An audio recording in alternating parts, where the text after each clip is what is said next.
Bienvenidos a Físico-Química 2025. Hoy vamos a ver coloides. Los sistemas coloidales se definen como partículas entre un nanómetro y 10 micrones dispersas en un medio.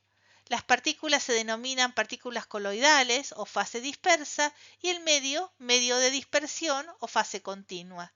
Las partículas coloidales pueden estar en fase sólida, líquida o gaseosa, incluso pueden ser moléculas individuales. El medio de dispersión también puede ser sólido, líquido o un gas. Y se utilizan en muchísimas áreas y en los alimentos tenemos muchos ejemplos de alimentos que son coloides, leche, cerveza, mayonesa, cosméticos y estamos rodeados de ellos en las pinturas, adhesivos, tinta, humo, espuma, polvo, sangre, etc. En el coloide, las partículas son lo suficientemente pequeñas como para que la fase dispersa se mantenga suspendida en el seno de la fase continua, a no ser que una fuerza externa provoque la separación de fases. En cambio, en una suspensión, las partículas son mucho más grandes, del orden de más de 100 nanómetros, y por lo tanto no tienen esa misma estabilidad y sedimentan. Entonces, para que tengamos un coloide, especialmente Faraday, acá podemos presentarles al oro coloidal, que lo presentó a la Sociedad Real de Química en 1847 y todavía se conserva en un museo estable. Tiene que ver también el tamaño de la partícula. Entonces, los sistemas coloidales se componen de dos fases.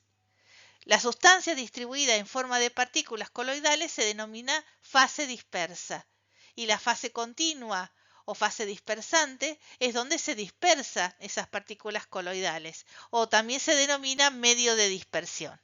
Por ejemplo, para la solución coloidal que habíamos visto recién de Faraday, que era oro en agua, las partículas de oro constituyen la fase dispersa y el agua el medio de dispersión. Dado que tanto la fase dispersa como el medio de dispersión puede ser un gas, un líquido o un solo, existen 8 tipos de sistemas coloidales posibles. Entonces, si tenemos de fase dispersa un sólido en otro sólido, en alimentos tenemos un sol sólido y como ejemplo el chocolate, un caramelo duro. Si la fase dispersa es un líquido y está en un sólido, lo que tenemos es una emulsión sólida, ejemplos manteca y margarina. Si tenemos disperso un gas en un sólido, lo que tenemos es una espuma sólida, ejemplo, algodón de azúcar, miga de pan, helado, bizcochuelo. También podríamos tener un sólido disperso en un líquido, eso se llama sol, y ejemplo es el suero lácteo o soluciones proteicas. También podemos tener un líquido disperso en otro líquido y eso lo vamos a llamar emulsión. Ejemplo de emulsiones, la mayonesa, la crema, los aderezos. También podemos dispersar un gas en un líquido y vamos a tener una espuma. Y ejemplo en alimentos, crema batida, espuma de cerveza. También un líquido disperso en un gas, eso lo vamos a llamar aerosol líquido y ejemplo es la niebla. Y también un sólido disperso en un gas, aerosol sólido, ejemplo el humo.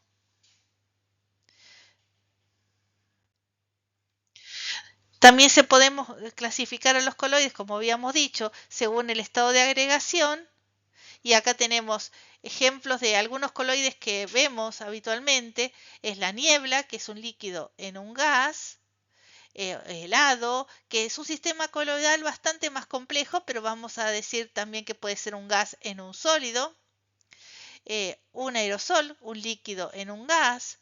La manteca, un líquido que sería agua en un sólido que es la grasa, en este caso grasa láctea, unas burbujas de jabón, que es gas disperso en un líquido, o la crema batida, que también es un sistema coloidal más complejo, que sería un líquido, que en este caso sería también la grasa láctea, en otro líquido que es el agua.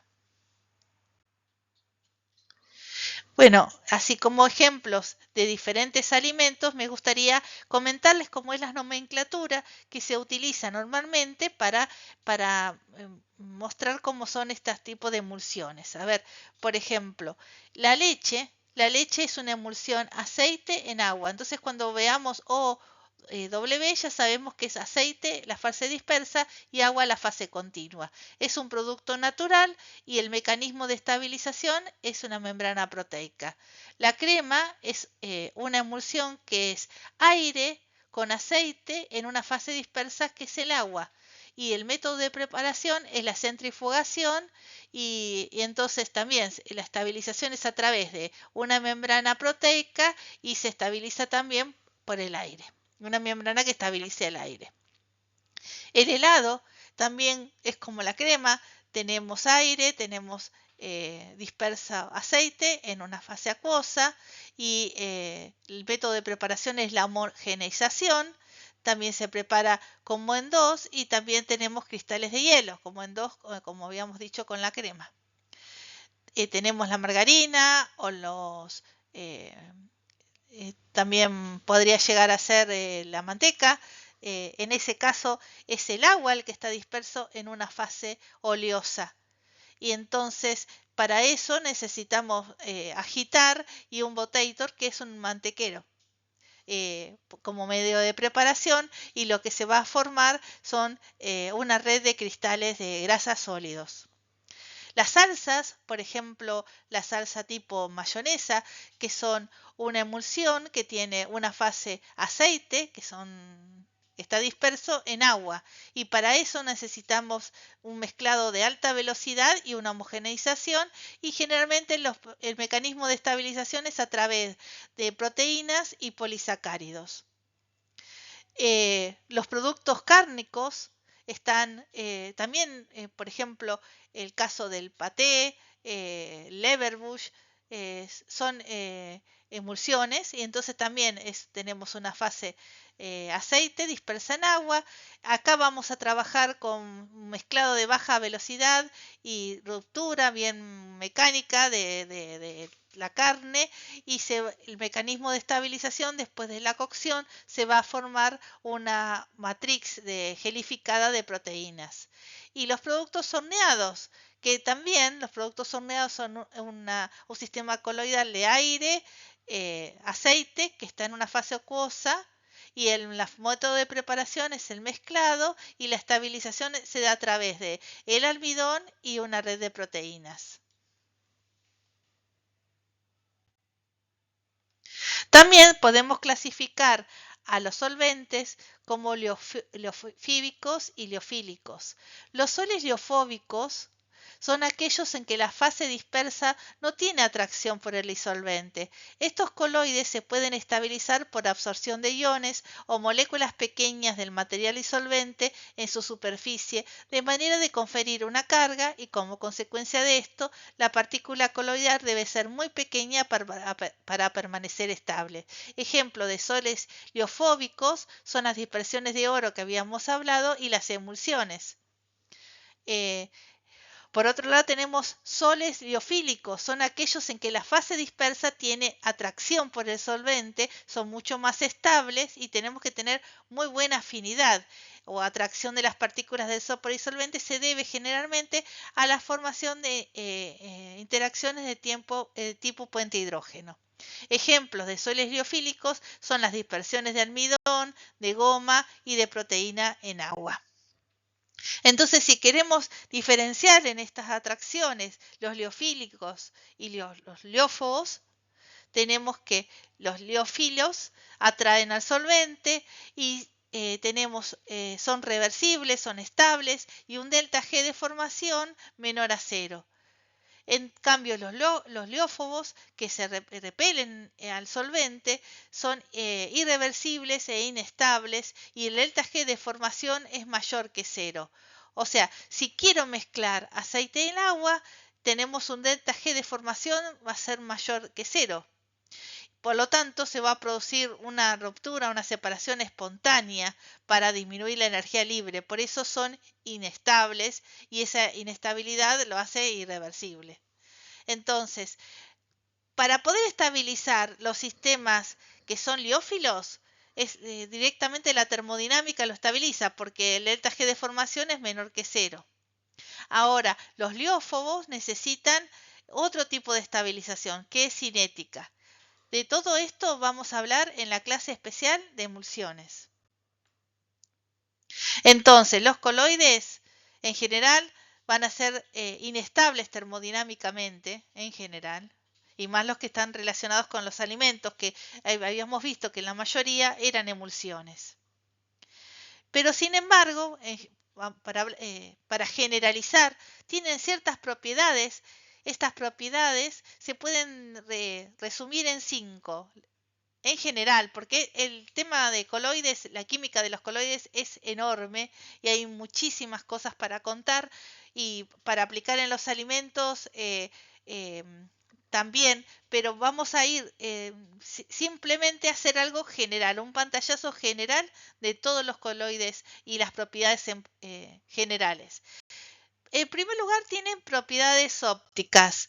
Esas propiedades ópticas llamadas efecto Tyndall las podemos reconocer si nosotros pasamos un rayo láser a través de un frasco de vidrio y ese contiene una solución. No vamos a distinguir el rayo láser, pero si tenemos, por ejemplo, agregamos unas gotas de leche, lo que va a pasar es que va a poder pasar el rayo láser, lo vamos a poder distinguir.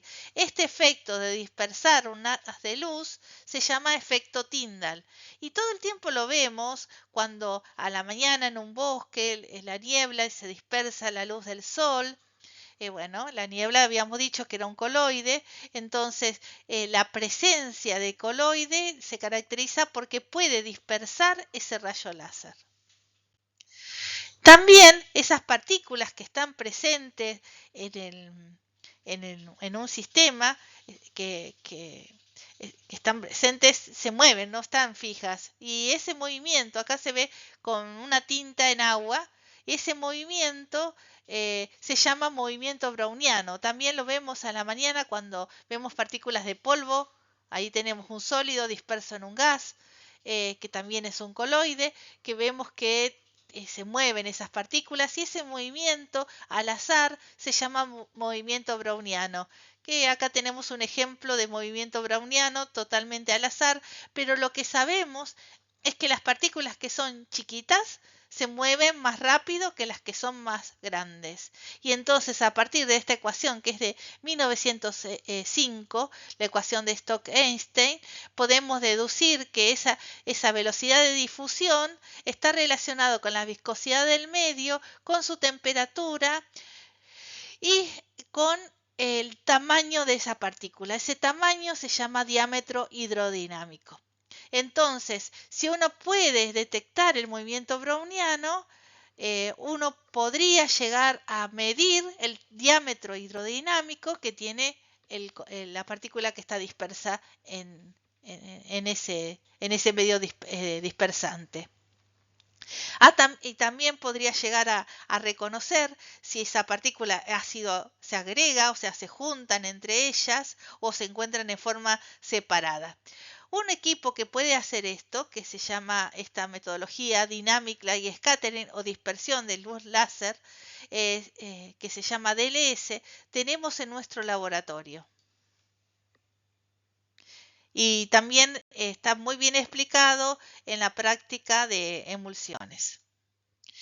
Bueno, acá teníamos un coloide que es insulina en medio salino con 50 milimolar de cloruro de sodio a dos pH diferentes, a pH 2 y a pH 7. Hay diferencias porque una de las insulinas es humana y la otra es bovina. Lo que quiero mostrarles es que la insulina bovina y la insulina humana a pH 7 se encuentran con un tamaño, un diámetro hidrodinámico, que eso lo determina el equipo, de aproximadamente 5 nanómetros y el peso molecular corresponde a 33 kilodalton. En cambio, cuando se encuentra pH 2, cambia su posición del pico, ahora la posición es 3,30 aproximadamente nanómetros y el peso molecular es de 10 11 aproximadamente kilodalton. Lo que podemos inferir es que a pH 7 se encuentra en la forma hexamérica y a pH 2 se encuentra en la forma dimérica. Por lo tanto, la técnica de DLS no solamente me da el tamaño hidrodinámico, sino también me permite inferir el estado de agregación de las partículas, si son partículas de proteínas, por ejemplo. También es muy importante en alimentos cómo se van a formar estas estructuras. Bueno, habíamos hablado que las emulsiones podrían hacer aceite en agua y agua en aceite. Si ustedes observan esta partícula, ¿no?, que dijimos que estaba representando el aceite y el agua, el aceite es la fase que se encuentra dentro de esta micela o de esta gota, ¿no? Y los tensioactivos, recuerden que hay una clase sobre tensioactivos, estamos representando que la parte que es no polar es la cola y está dibujada dentro de la gota. En cambio, la cabeza, que es hidrofílica, se encuentra en la superficie y así la dibujamos. Por otro lado, en una emulsión agua en aceite, lo que observamos es que las cabezas se encuentran sobre la interfase afines al agua y las colas están expuestas en la fase dispersa, que es el aceite. También tenemos estructuras basadas en fosfolípidos, que les había también en la clase de tensioactivo les había contado sobre los fosfolípidos, y tenemos un liposoma, que es una estructura bicapa que forma una vesícula y adentro se puede contener alguna sustancia que sea de interés. Y también podemos tener nanofitosomas, que es, en vez de utilizar cualquier fosfolípido, utilizan polifenoles, y también podemos guardar en este caso alguna sustancia que sea hidrofílica, que sea de nuestro interés o que tenga alguna dificultad para poder entregar al intestino, por ejemplo, qué sé yo, que en el estómago, por el pH del estómago se deteriore una vitamina, por ejemplo, y que se necesita absorber en el intestino, lo podemos proteger con estas estructuras tipo micelas. También acá tenemos una tensioactivos que están rodeando una nanopartícula que está conformada, fíjense que tiene las cabezas hacia el exterior, o sea que es afín al agua, y en el interior, que es de tipo no polar, contiene sólido que de alguna manera cristalizó. Y entonces esta es una nanopartícula sólida lípida, de lípidos sólidos, perdón. Por otro lado, tenemos nanopartículas formadas por biopolímeros. En esta nanoesfera del lado izquierdo podemos ver a todas estas estructuras que están mezcladas, como una nanoesfera donde tenemos alguna partícula de interés, que podría ser esta molécula que se ve de puntos rojos, o que sea bioactiva, que está recubierta por una cápsula que tiene un polímero, que le da una estructura sólida. Pero también podría ser que fuese protegida por ese biopolímero y que quedara en el centro esa estructura de bioactivos, y de manera tal que se viese protegida formando una nanocápsula. Otra de las propiedades de los coloides es la difusión. Las partículas tienden a alcanzar una distribución homogénea en el espacio que les es accesible. Bueno, estos cafés que tienen varias fases, al finalizar tenemos todo en una misma fase, porque bueno, ya sabemos que el potencial químico de cada sustancia se tiende a igualar. Eso va a definir, eso que domina a la química coloidal está relacionado con la transferencia de masa o la ley de Fick.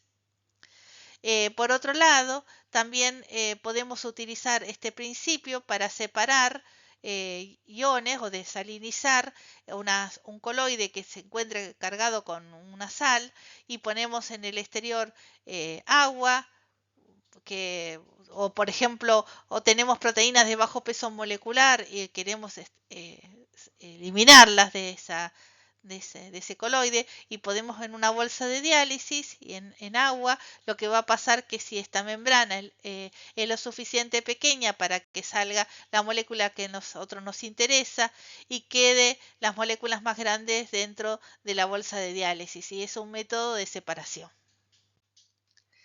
También tenemos que los coloides tienden a tener una presión osmótica baja.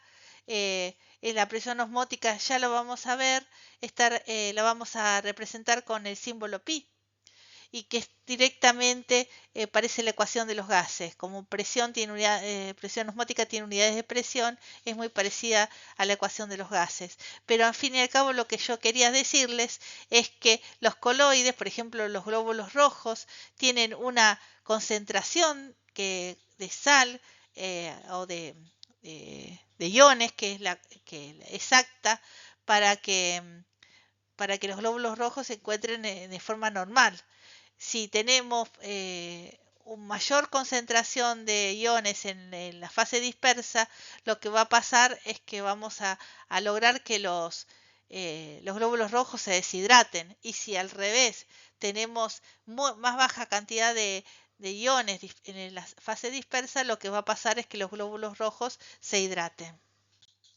Además, la última propiedad de los coloides es que migran en un campo electroforético, y esa migración del campo electroforético es la fundamentación de una técnica de separación que es la electroforesis, que se puede hacer tanto para ADN o separación de las proteínas.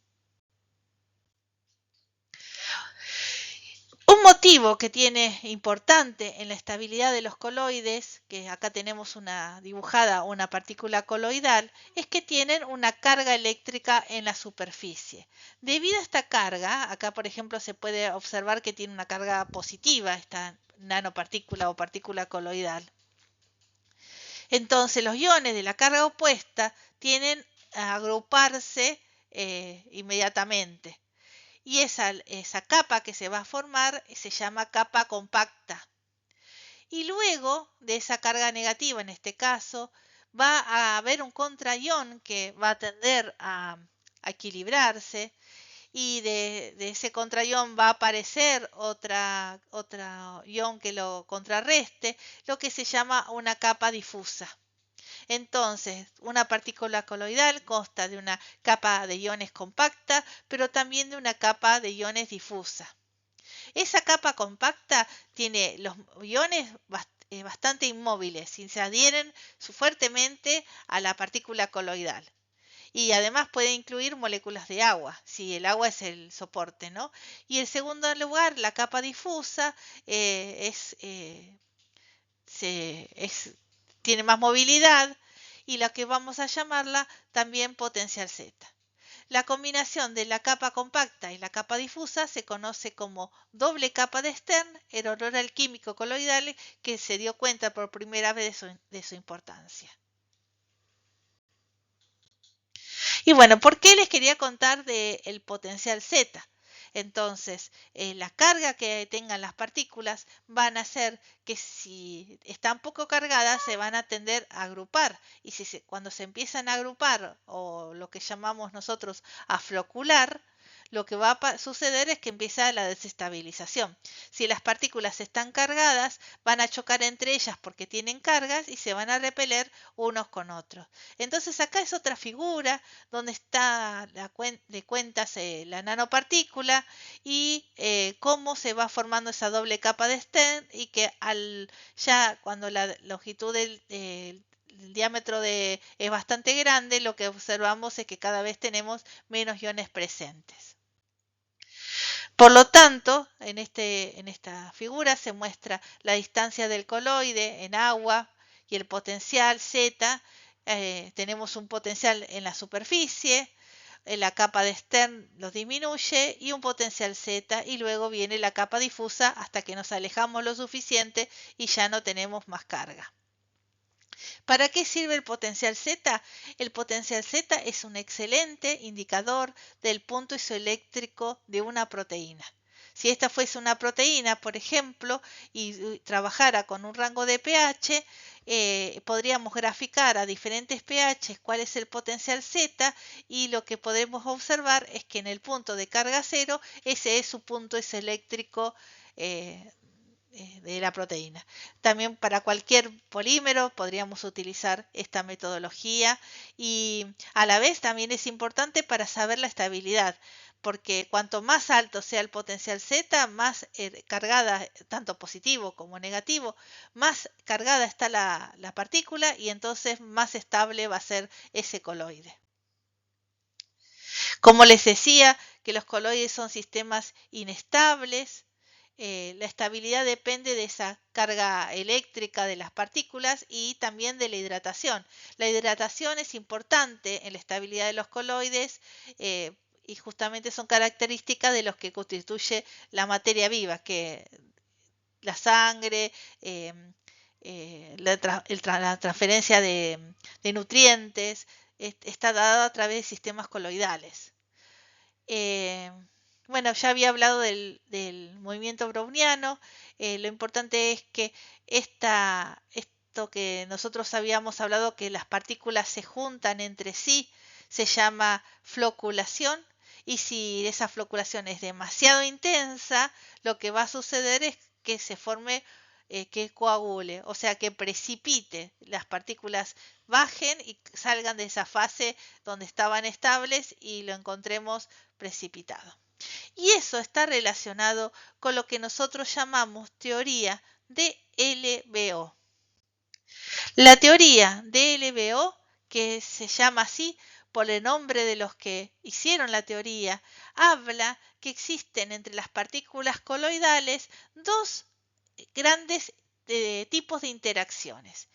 Interacciones de Van der Waals, que son interacciones de tipo atractivas, y interacciones de tipo repulsivas. Entonces, si uno graficara la distancia de separación entre las partículas y el potencial, hay un potencial que es de tipo negativo, que tiene que ver con la atracción. Cuanto las partículas más cerquitas estén entre ellas, menos separación tengas entre ellas, más van a estar atraídas. Y entonces, si el radio de la partícula es muy grande, aumenta el potencial de atracción. Y a la vez, si están las partículas más separadas entre sí, disminuye muchísimo más, o sea, crece mucho más rápidamente, disminuye mucho más rápidamente el potencial de atracción. Entonces, recuerden que R chiquita sería el radio de la partícula y D es la separación. Entonces, podríamos utilizar una ecuación como esta, simple, que dice, fíjense por qué yo les digo, si el radio de la partícula es muy grande, aumenta el potencial, porque es directamente proporcional al potencial de atracción. En cambio, si la separación de las partículas aumenta, el potencial disminuye o decrece mucho más rápidamente, porque es inversamente proporcional, pero a la vez el diámetro, la separación de las partículas está elevado al cuadrado. Por otro lado, hablamos de la energía de repulsión. En ese caso, el potencial de repulsión, que está también relacionado con el tamaño de la partícula y la distancia de separación. Entonces, cuanto más pequeña es la distancia, más alto es el potencial de repulsión. Acá la ecuación es mucho más compleja, pero les quiero contar este índice que tiene que ver con el espesor de la doble capa eléctrica y este potencial eléctrico. Miren ustedes, cuanto más potencial eléctrico tenga, porque está elevado al cuadrado, mayor repulsión voy a tener. Y por el otro lado también está relacionado con la separación de las partículas. Cuanto mayor separación de las partículas tenga, menos potencial de repulsión voy a tener. Al fin y al cabo, el sistema coloidal va a tener ambas. Va a tener atracciones y repulsiones, y entonces vamos a tener lo que llamamos un potencial total. En esta figura podemos ver, graficar tanto el potencial de atracción y el repulsión y el potencial total. Y acá tenemos la separación entre las partículas. Esta línea negra está representando al potencial total, que es el potencial de atracción más el potencial de repulsión. El potencial de repulsión sería estas líneas de punto de color azul y el potencial de atracción son estas líneas de puntos de color roja. Entonces podemos observar que la separación que tiene, según la separación de las partículas, tenemos zonas que tienen potencial negativo, zonas que tienen potencial, potencial que prevalece en el potencial de atracción, zonas que prevalecen en el potencial de repulsión, o sea, zonas positivas, zonas que otra vez prevalece el potencial de atracción y bueno, y después si la separación es demasiado grande ya no tenemos más potencial. Entonces, a altas fuerzas iónicas, la atmósfera iónica es densa y el potencial muestra un mínimo secundario para grandes separaciones entre partículas, que acá es lo que habíamos dicho. La agregación de las partículas que surgen del efecto estabilizador de este mínimo secundario se llama floculación. Este mínimo que habíamos hablado es justamente el fenómeno donde las partículas se juntan entre sí. El material floculado es reversible, entonces con una pequeña agitación lo podemos redispersar. Por otro lado, el material coagulado, que tiene que ver en la zona donde la atracción es mucho más grande, es una agregación irreversible y las partículas pequeñas se van a juntar en partículas grandes y ocurre la separación de las partículas y que justamente ya salieron de este mínimo primario y pasaron a separarse completamente. Y para ir terminando, les quería contar cómo se puede aplicar esto que nosotros vimos en la química de coloides con el estuario del Río de la Plata. Aquí tenemos una imagen satelital del Río de la Plata, la que se observa en color marrón la gran cantidad de sedimentos que tiene este río. Y cuando llega a la boca del océano, cada vez tiene menos color marrón y ya se va formando, va tendiendo a ser más verde, por lo que se observa, y color azul, que es el color del océano. Y esto se supone porque también el agua del Río de la Plata es muy rica en nutrientes y esos nutrientes están altamente estables en un coloide que tienen un alto potencial de repulsión y entonces por eso es súper estable. Eso lo podemos ver como esta línea color azul, que las partículas se encuentran estables en estas condiciones. Justamente la riqueza del Río de la Plata es que una vez que va ingresando el agua dulce al océano, se empieza a aumentar la concentración de sal y ese potencial de repulsión empieza a disminuir. Y lo que va a pasar es que si ese porcentaje de sal es muy alto, que justamente es en esta zona, la coagulación se va a dar muy rápidamente y todos los nutrientes van a quedar dentro del estuario y no van a pasar por el océano. Así que la química de los coloides, como les estoy adelantando, es súper importante en todos los aspectos que tenemos que nos rodean, de nuestra vida. Muchas gracias por la atención y les voy a dejar una clase especial de química de las emulsiones. Saludos.